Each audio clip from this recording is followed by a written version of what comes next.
নারীদের ক্ষমতায়ন ও সচ্ছল করাই হলো ফ্যামিলি কার্ডের মূল লক্ষ্য বলে মন্তব্য করেছেন বিএনপি মহাসচিব মির্জা ফখরুল ইসলাম আলমগীর। স্থানীয় সরকার, পল্লী উন্নয়ন ও সমবায় মন্ত্রী মঙ্গলবার সকালে ঠাকুরগাঁও সদর উপজেলার রহিমানপুর ইউনিয়নের সম্মিলিত ঈদগাহ আলিম মাদ্রাসা প্রাঙ্গণে ফ্যামিলি কার্ড বিতরণ অনুষ্ঠানে এ কথা বলেন।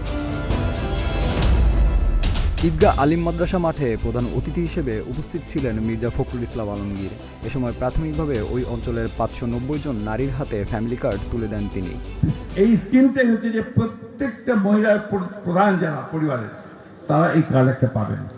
উনি কি কাজে ব্যবহার করবেন না করবেন সেটা পরের ব্যাপার, কিন্তু ওনার হাতে একটা কার্ড থাকবে। এটা হচ্ছে সোজা হিসাবে আমি যেটা বললাম যে মহিলাদেরকে ক্ষমতায়ন করা, তার হাতে একটা অস্ত্র তুলে দেওয়া যে আমার শক্তি আছে, আমার এই ফ্যামিলি কার্ড।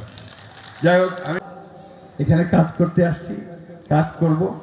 আর যদি এই দেখা যায় যে কেউ কোনো রকম দুর্নীতির সঙ্গে জড়িত হয়েছে, তার কোনো ক্ষমা নাই, তাকে আমরা কোনো ক্ষমা করব না। এই ব্যাপারে আপনারা নিশ্চিন্ত থাকতে পারেন। আসেন না আমরা নতুন করে শুরু করি।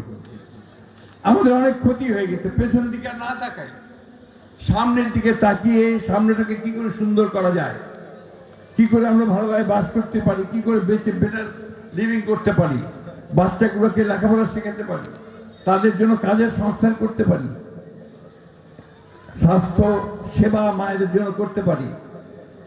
এই কাজগুলো আসেন আমরা সবাই মিলে যদি করি তাহলে আমরা করতে পারবো।